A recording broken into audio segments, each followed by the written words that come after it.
आ, सबको प्रणाम, सबको मेरा प्रणाम। I am today. I'm feeling very happy in a different way. For the first time, I am seeing a university which is so self-evidently, so obviously Bharatiya. Such a wonderful sight to see these boys and girls sitting on the floor, and reminds me of, in fact, what we are and what we should be. We are not really table and chair people. We are Mother Earth people, you see. We always keep in touch with the Mother Earth. And I'm so happy that here is a university where I did not expect this at all. ये जो संस्कार, the संस्कार जो, the imprints of thought and values that this university is putting into our boys and girls, I can imagine what they are doing.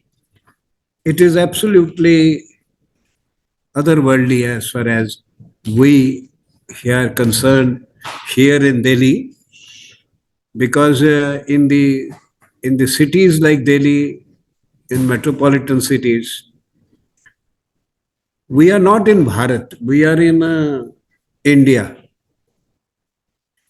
and we are disaffiliated, cut off from our roots.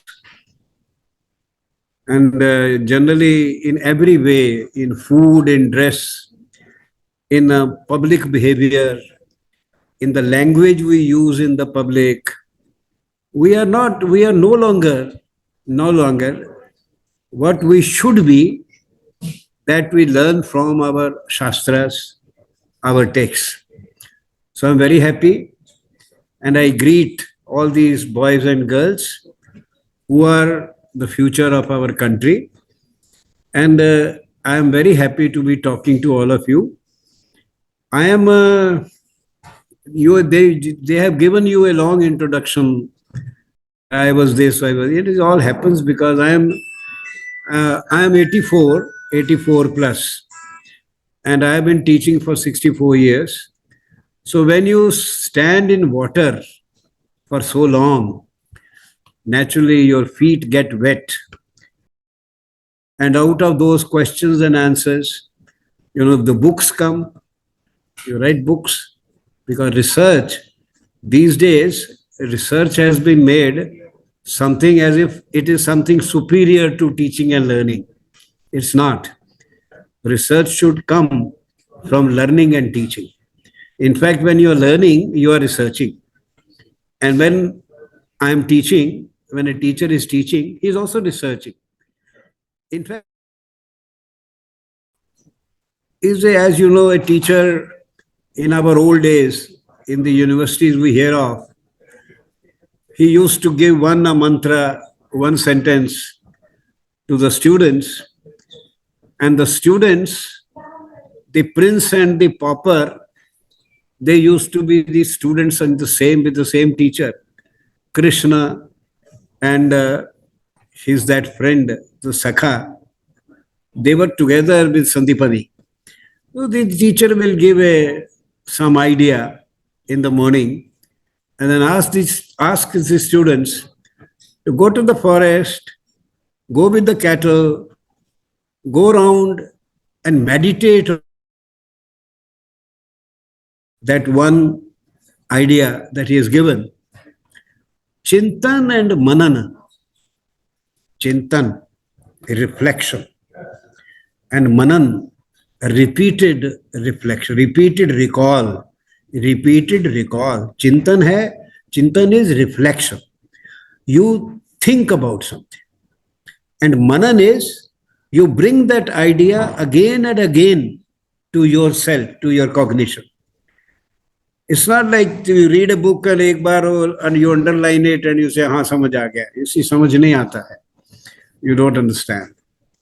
Understanding the meaning of words is different from understanding the idea. And understanding the idea denoted by the word is different from that word seeks to indicate. संकेत वो जिसका करता है to you, जिसका वो संकेत करता है. One can easily say, I remember the story from Mahabharata. Dronacharya was teaching all the students, the Kauravas and the Pandavas. He could not teach anybody else because he was a paid teacher. In those days, there were no paid teachers. But Dronacharya had taken an employment. He was a paid teacher, and the condition was that he will share his knowledge only with the Pandavas and the Kaurava children, nobody else. That is why Eklavya had to do distance learning. He could not join because Dronacharya was not permitted to take other students. So Dronacharya was teaching, and one day the lesson was very simple. क्रोध नहीं करना चाहिए. Anger should not take possession of you. Anger. Anger should not take possession of you. This is the lesson today. And think about it and all that. Next day, he asked all those 105 people, 105 children, have you learned the lesson that I taught yesterday? Everybody said yes. Yes. Except Yudhishthir. He said, no, sir. I have not understood the lesson. So the teacher said something to him. He says, all right, work, come tomorrow. Next day he asked him. Again Yudhishthir said, no, sir, I have not learned. Third day, fourth day, fifth day, Dronacharya said, I know that you are very slow in your mind, but you are not that slow that a lesson that everybody has learned on the first day, you are saying on the fifth day that you have learned the lesson. He said, sir, every day when I said I have not learned the lesson, you punished me and I used to get angry. Now I have reined in, I have controlled my anger. I know, do not to take possession of me. I have learned the lesson. So this is the difference between learning something or getting the meaning of words or simply knowing words. Our civilization is the world's oldest, continuously living and alive civilization. The world's oldest, but not only oldest, the only one which continues to be alive and living. UNESCO had once prepared a list of 46 human civilizations. And it was noted that 45 of those civilizations were destroyed, lost. Only the Sanatan Hindu Sabhyata and Sanskriti is the only one which is still alive and living, and still, when I say alive, there are people who still think. We have thinkers. Even today, those thinkers are not in the universities. Those thinkers certainly not in the universities, most universities. But in the morning, if you open the television and if you listen to Abhadeshanandaji, the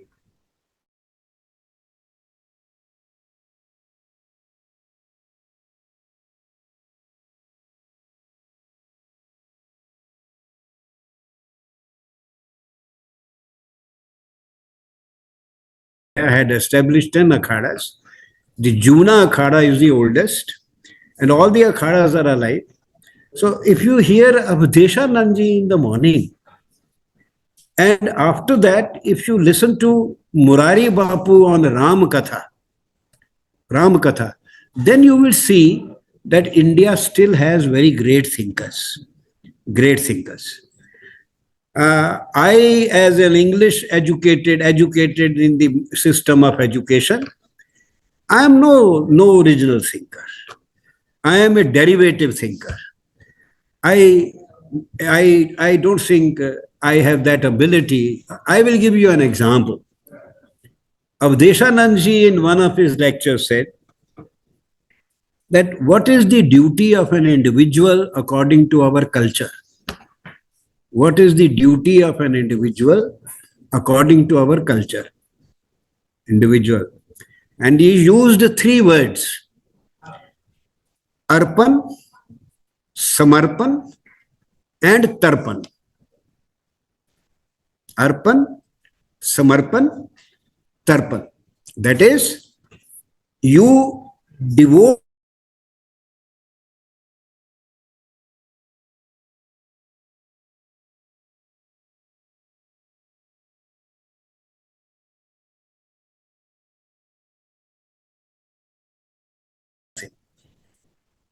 then samarpan, total surrender to what you want to do.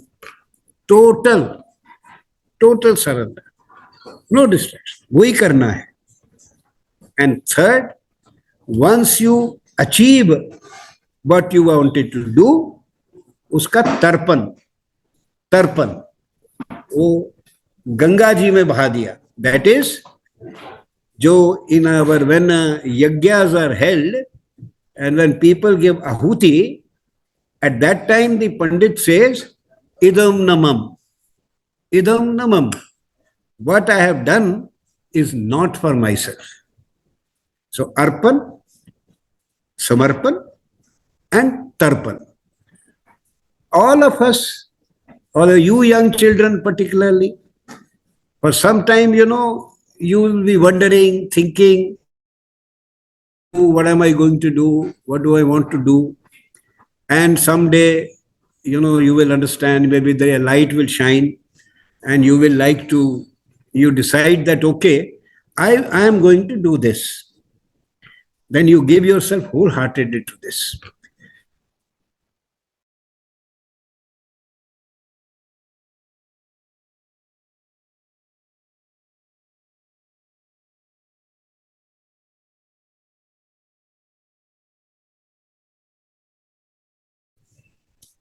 For example, we are told by our elders also that the goal of life, all right, all of us want to be happy. But if I start searching for my happiness, I will never be happy. To become happy, I have to work for the happiness of others. That is tarpan. So Deshanandji, by using those 3 words, he set me thinking for days on end, and I still remember this. Wherever I have chance to speak to young people, I mention these 3 words. And then he said, what are the duties or what are the facts of our Samaj, society, our Sanatan Hindu society? What are the facts? Again, he used 3 words. Utsav.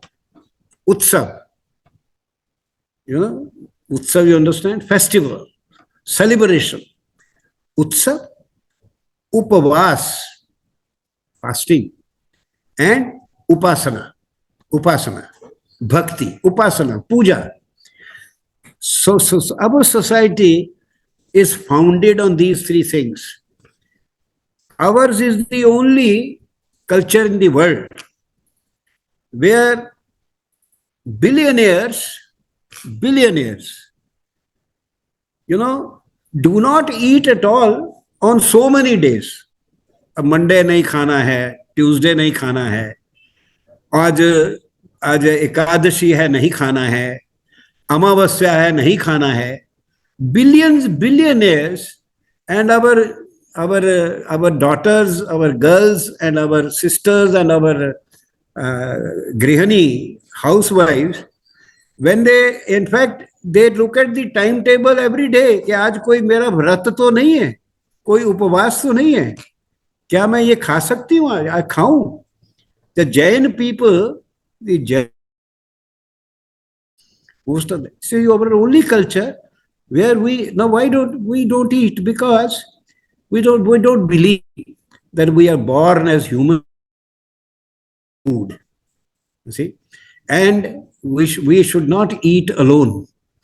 When we eat, you remember, in our families, I am sure in your families, girls will know that the mother, when she cooks food in the morning, somebody or the other feeds the birds also, somebody for the cow, somebody for the dog, something for the guest, something for a sadhu. We don't cook only for ourselves. So utsav, Hindu culture is a celebratory culture. Remember, celebratory. Even on death, even when there is death, the ceremonies conclude with all the people, family people, sitting together and eating. And eating. And the ceremonies end with the liberation of the departed soul from the attachment it has with this world. And this liberation takes place. So, our society, celebratory. Look at the number of festivals we have, And by the way, we are the birthplace people. We celebrate the birthplaces of great men. We do not celebrate where they died or where they were cremated or buried or something. We celebrate where a great man was born. So Kalari in near Cochin, where Shankaracharya was born. See, Kalari. Or Rama Janamasthan, or a Krishna Janamasthan. And we celebrate, start giving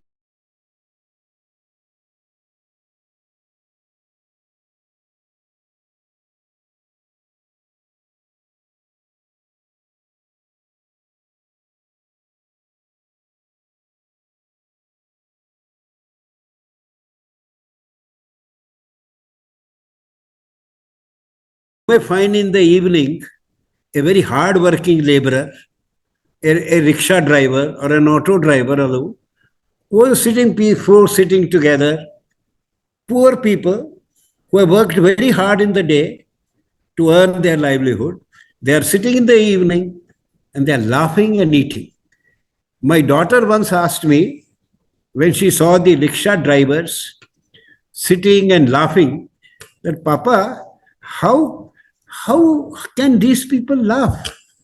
I said, this is our culture where you do not need money to be happy. This is the only culture where you do not need money to be happy. You can be happy.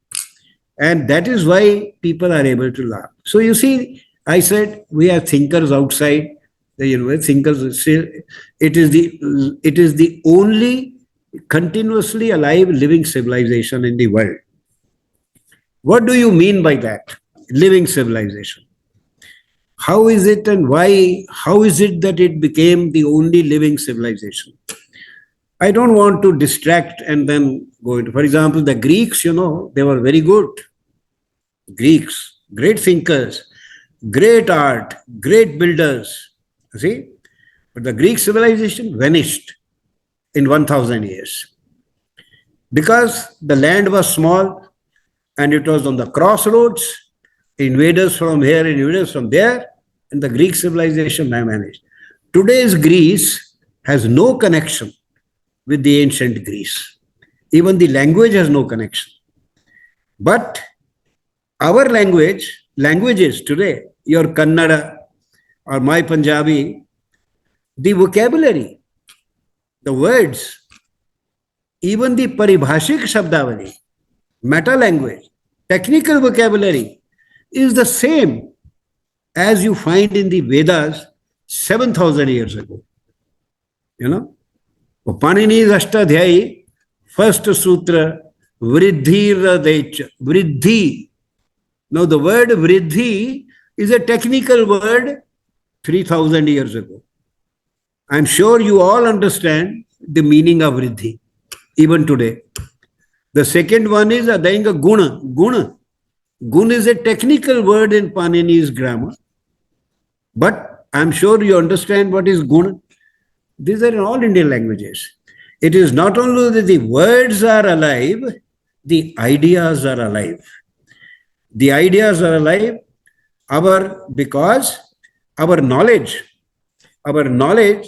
was not bound in books.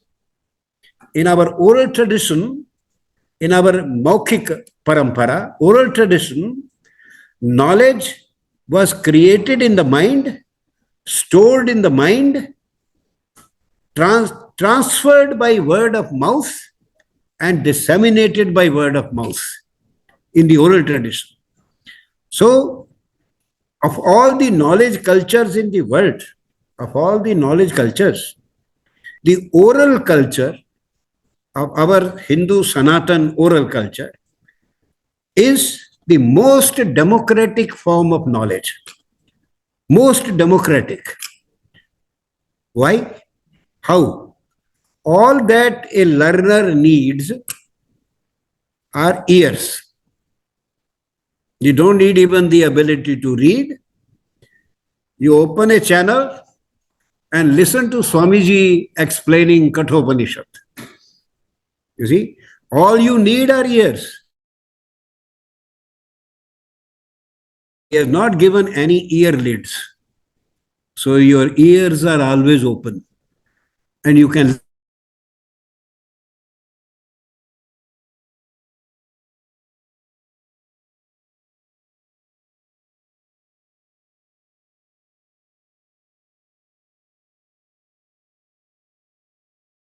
the villagers in the language of the people and shifted the Indian mind, the collective Indian thought, Indian mind into Advaita.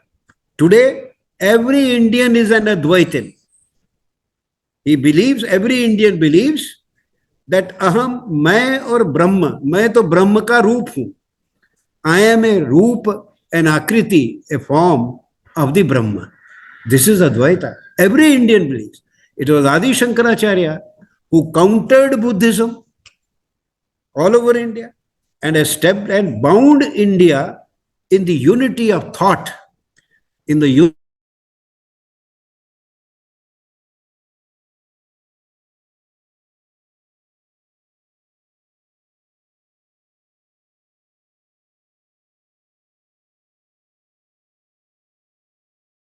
our Sanatan civilization has been knowledge centered from day one. Knowledge centered. From day one, we have the world's oldest book, the world's oldest poetry, the world's oldest prose, the world's oldest grammar, the world's oldest book of astronomy, the world's oldest book of mathematics, the world's oldest book of sociology. Look at the Vedangas. Vedangas.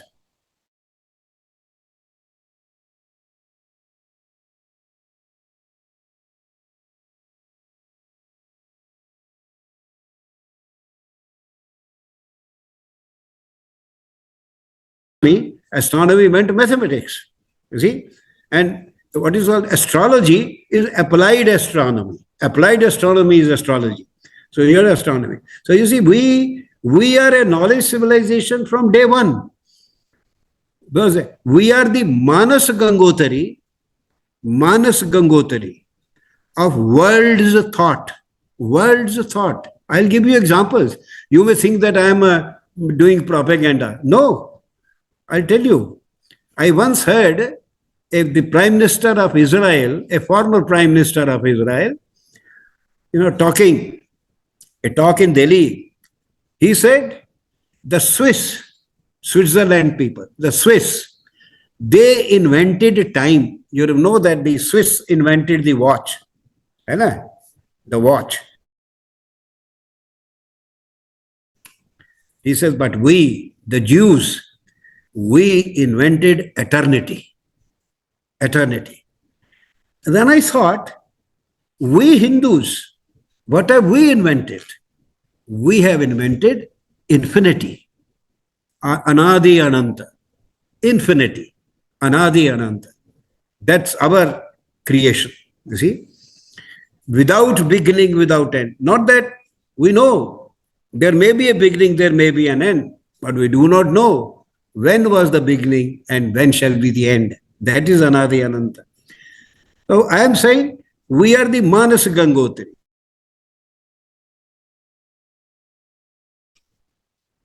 Was created by us.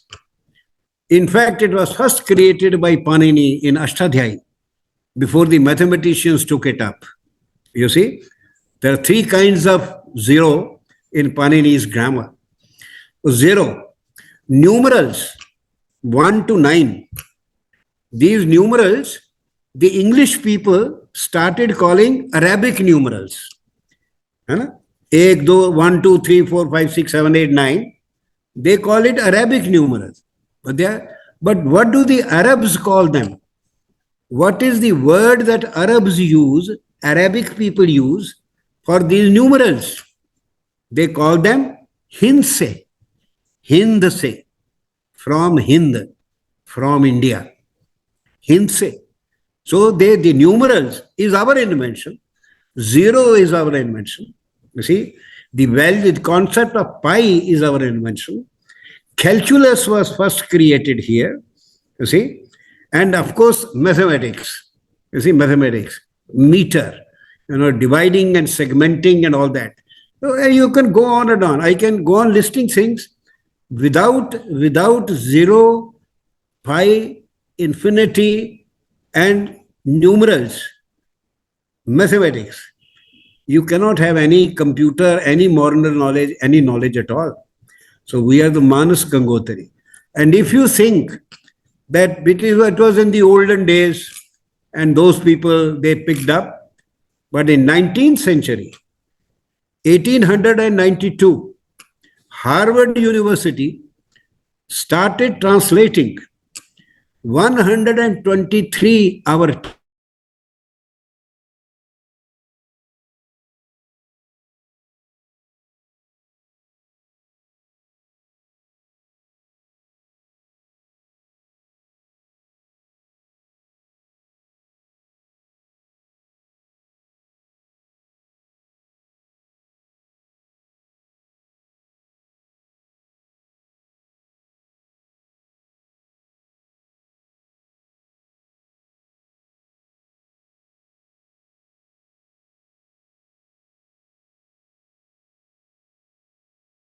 Indian texts, but translated in 19th century by Europe.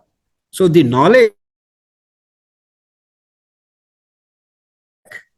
it was seen as relevant even in 19th century. And if you have some idea, Europe in the 19th century was studying Sanskrit just as these days our boys and girls are studying computer and commerce. All the major European universities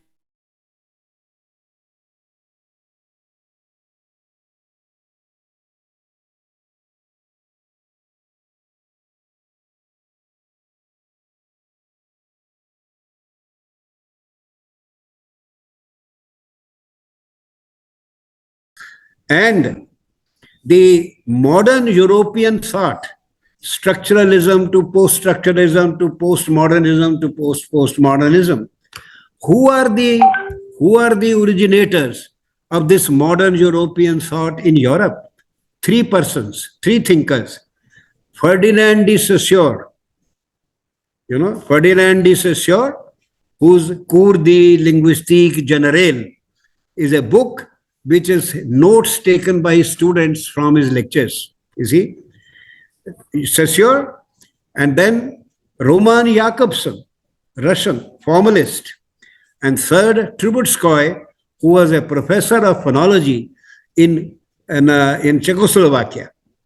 These three persons are the parents of modern European thought, structuralism to postmodernism. And Ferdinand de Saussure, who is in fact the first one, who gave lectures in Sorbonne University in 1890s. You know, what was he? He was a professor of Sanskrit in Geneva University, Saussure.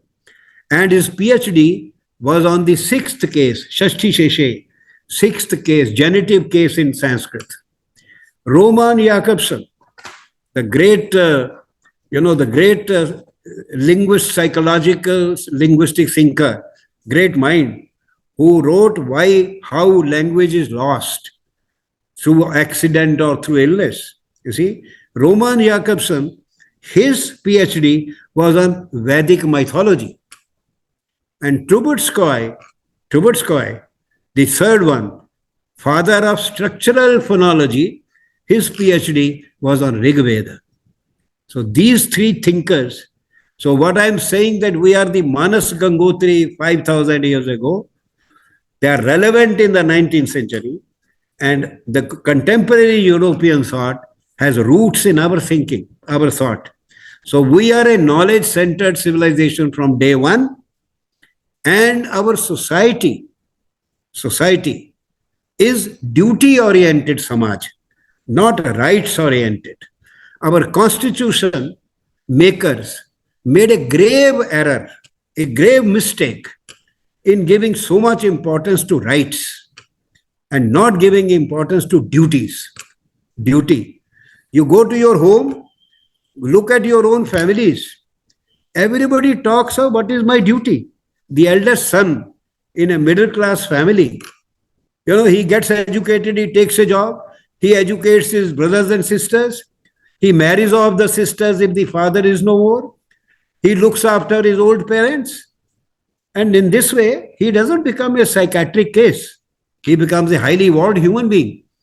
Our society is duty-oriented, not rights-oriented.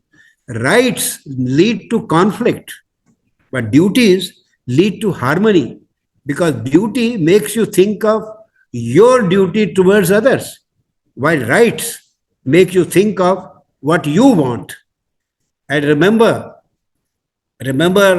Kathopanishad, Shreyas and Prayas. At every stage in our life, we are faced by a choice, what we want to do and what we should do. That conflict is always there. What we want to do and what we should do. And prayers is Shreyas is what we should do. And should is governed by duty, sense of duty. Our society is duty or kartabya parak. Now Delhi is going to have a kartabya path, a duty road, for the first time. We are waking up to what we are. And our society, besides being duty-oriented, it is also value-loaded. Read Bhagavad Gita, chapter 16, first 7 verses. Look at the duties.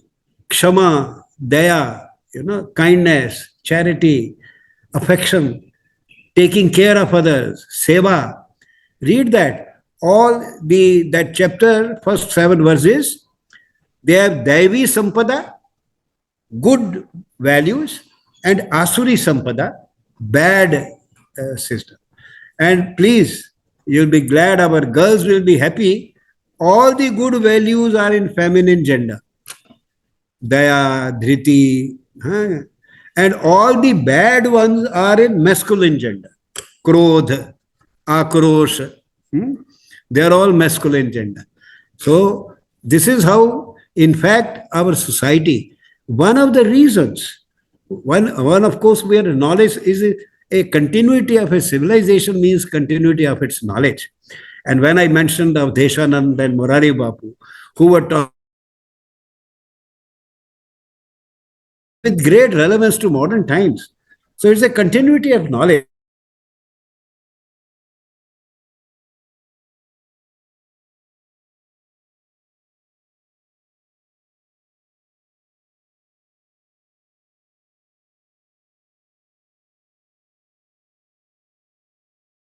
Other wife, the wife who is also the mother, she is the she is the keystone of Hindu society. And we are, contrary to what people tell you, contrary to Durkheim, contrary to sociologists, we are not a patrilineal people at all. All the feminist theory that you read and that you teach people that, patrimony, patriarchy, Indian society is matrilineal society.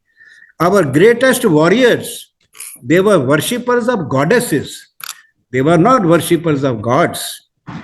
And you see, to give you a very hard example, which will convince you, the Hindu joint family is a legal institution, Hindu joint family. And in the joint family, there is a legal institution of Karta, the decision maker.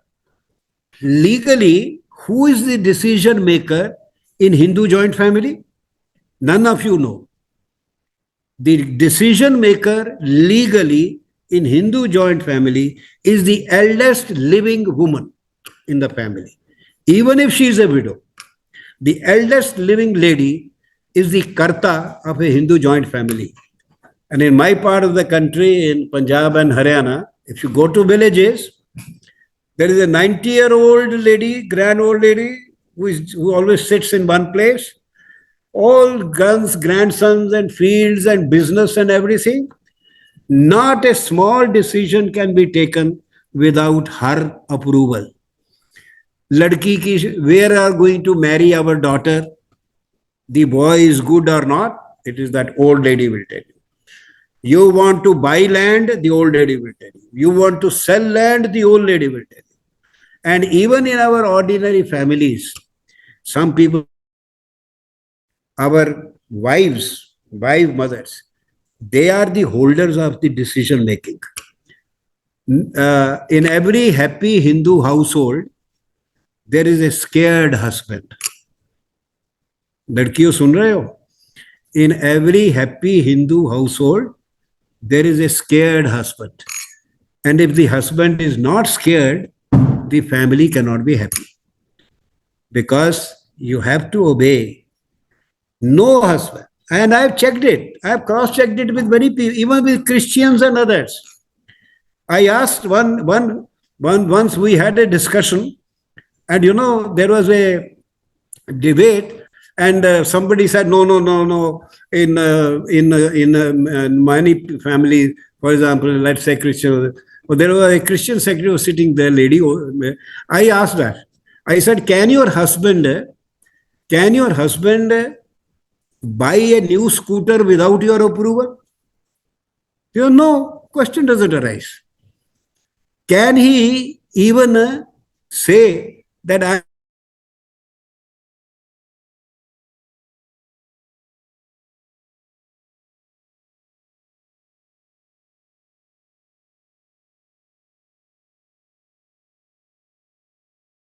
is the hands of our wife mothers, 34%. That is why just holders of gold, even more than Jagannath temple and your Trivandrum temple. And that is why when there is a economic crisis in the West, India is not affected because our economy is in the hands of our women. We are a matrilineal people, mind you. And in some states like Northeast, do you know, in the Northeast, all the property goes to whom? To the youngest daughter. Northeast. So is it? But even when in our families, we are told about Manu. Manu said that a woman, a girl, has a very hard life. When she is young, she is under the suzerainty of her father.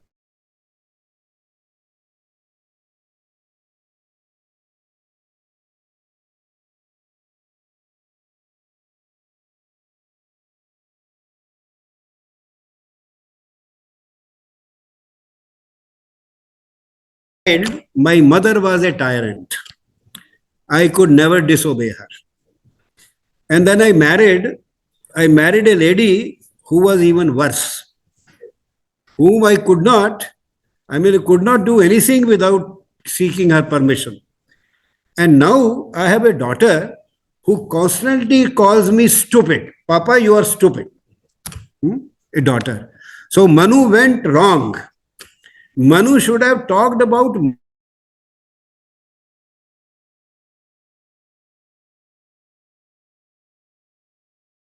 Banaras Hindu University. They were very happy to hear and agreed with me. आप भी जरा look around in your families, how much decision making is in the hands of whom? So please don't go by the feminist theory, patriarchy. I have seen young girls, coming for the MPhil Viva, written a dissertation on some feminist theory, patriarchy, and in the introduction, you know what happens when a girl does an MPhil, and then at that time, parents try to get her married. She gets married. Then after, is completed, and then it is reviewed. Then the examiner, 1.5 year passes, 2 year, and then she comes for the viva, for this viva, and she has a child, 1-year-old child. And generally, I've seen in my vivas, girls coming, it was very evident that they were married recently, or 2 years back or so. The marriage is still fresh. Then 20 years later, then things, colors have to fade. All colors fade. But for some time, colors remain. So from the colors, I could see they were. So I would ask her. And she has written a, thesis on patriarchy. Father is bad, husband is bad, brother is bad, and son is bad, and, all those things. So I used to ask, are you married? No. Yes. Any baby? Yes, I have a 1-year-old son. Where have you left him? Sir, my husband is looking after the baby outside.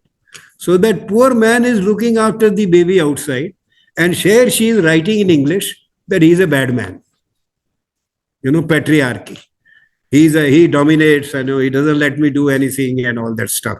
All that. So ours is basically, you read your text, who are the Shivaji's mother? Many people will tell you the name. Ask the name of Shivaji's father. No. And in Nasik, in 1st century, there was a great king, Gautami Putra Satkarni. Satkarni, who defeated the Shakas, the Scythians, on the bank of river Indus in 78 AD. It is from that date that you have the Shaka era. He is known as what? Gautami Putra, son of Gautami. Who was his father? We don't know. Don't know.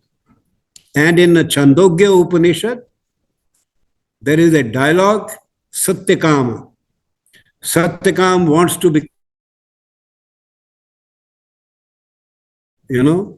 Gautama Rishi. He goes to Gautama Rishi, says, I want to be your student. He said, most welcome, boy. Very nice. Who are you? What is your family? It's a normal question. These are not sexist questions or sociological questions. You meet somebody, kahan ke ho, kahan rehte ho, who is your father, what does your father do, and what is your mother, is she also working? An ordinary question. So he asked him. So he said, sir, I will ask my mother and tell you tomorrow. So he goes home. And Jabala is the name of his mother. He asks his mother, he says, I've gone to Gautama Rishi, and he says, he wants to know who is my father. Jabala says, son, I have served so many men in my life. I cannot tell you who your father is. But I, Jabala, am your mother. Go and tell this to your teacher. And Satyakam goes to Gautam, repeats literally, without change of tone or a syllable, what the mother has said. And the Gautama Rishi says, your mother is a great truth teller, and you are even greater. You have not tried to change even a syllable of what she said. Because, women are very strong. boys and men should remember. And these days, the young girls, our young girls, are the best part of our Indian society, most vibrant.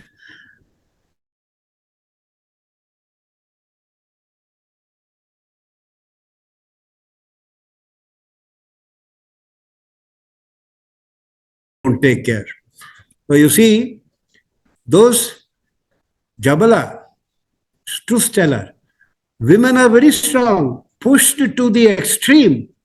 They will come out with the bitterest truth, which men do not have the courage.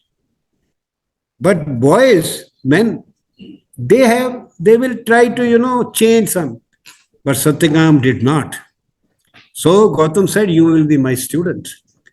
Now, this one story from an Upanishad, it counters all the propaganda you have about India's education. दलितों को नहीं पढ़ने देते थे, उसको नहीं पढ़ाते थे, हाँ, यहाँ मदर का कोई रोल नहीं था. Here is a mother saying, go and tell your teacher, I don't know who is my father, but this is my mother, and I am known by my mother. And I told you about Gautami Putra Satkarani. You see? So all these have come down to us. The topic today was, and we had done fairly good, orality. All these things we learn. If you open your, we have had a long tradition of Katha Pravachan Parampara. In every village, on every festival, there is a Katha. Somebody is telling a story. If you go to a Kumbh Mela, there will be 20 persons narrating Mahabharata. There will be 30 persons narrating Ram Katha. 30 persons doing, that Purana. These texts, these three texts,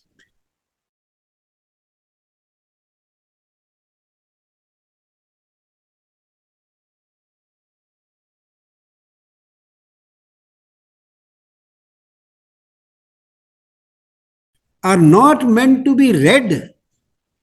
They are meant to be heard. Shravan hai, Shruti hai, Shruti. And orality, the texts that are oral, knowledge is created here, transferred by word of mouth. So, through orality, these texts are transferred. Knowledge is transferred. So, masses listen. That's why an average Indian, he may be UNESCO illiterate. He may be UNESCO illiterate, but he's a highly educated person. If you go to the West, you'll be surprised. You will hardly meet a person who knows his Bible. But here, you ask some question from a person who drives a rickshaw, cycle rickshaw, when he's sitting down free. You ask him from some question Vedic. My motor mechanic, a Muslim gentleman, once told me, ab isko chalta kar do, sir, do away with it. I said, why? He says, jiski paid hoti hai, uska khatma hota hai. That which is born has to die. He was quoting Bhagavad Gita, but he didn't know. How did that knowledge come to him? It came to him through the oral tradition, orality, Katha Pravachan, vernacularization. Your great Ramanujacharya ji gave lectures in Tamil. And the Chol king said, no, don't do it. So then he went to Mandya, between Bangalore and Mysore. And the Mandya king sent him to Melkote. Melkote, where, for 12 years, he gave lectures in Tamil on Brahma Sutra, which is called Shri Bhashya. And in our oral tradition, people listen. That's why knowledge is sedimented. Gyan jo hai sedimented into the Indian mind. Average Indian, the B.R. Chopra's Mahabharata on the TV and Ramanand Sagar's Ramayana on this, and all these people, every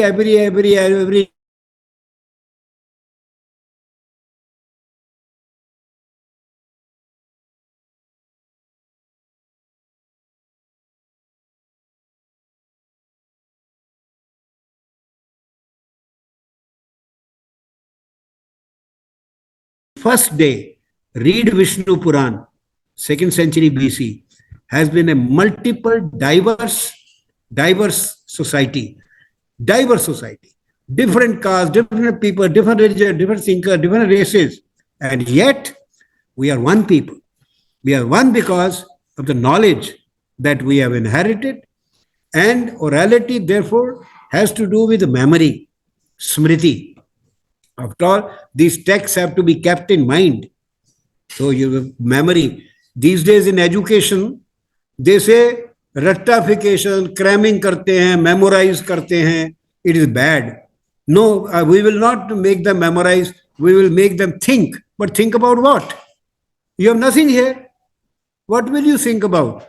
So, human beings, we people, should not have memory. But when we buy a computer, then the computer must have very high memory. When you buy a computer, you want memory. But a student should not have memory. What a silly thing. You see, smriti, pragya, our definition of intellect. It has three parts. Intellect, smriti, memory, vimarsh, permutation of ideas, ability to permute, and third, prayoga, use at the right time. What is the use of your knowledge? If at the right time you say, what was it? I forget which page, what chapter, what book. Many teachers do that, They will speak great ideas. And if the students ask, sir, ye kaun si kitab mein se hai? I'll tell you tomorrow. Yaad hi nahi. There is no memory. You see, so this is pragya, vimarsha, smriti. And all our vangamay, all our vast body, India has the world's largest body of intellectual texts. All the languages of the world, language texts put intellectual texts on one side. Our intellectual texts are more than all the intellectual texts of the world put together. Massive body of literature. We have not been told. We have been kept ignorant. So we have that bhavna that, we know nothing. But we are inheritors of great knowledge, and it is the knowledge which binds us. I have traveled all over India in my younger days, about 100 years ago, you see, and to small villages in the south and north, northeast, west. Wherever I went, I always felt I was in the same country. From that consciousness comes from our knowledge heritage. And thank you very much.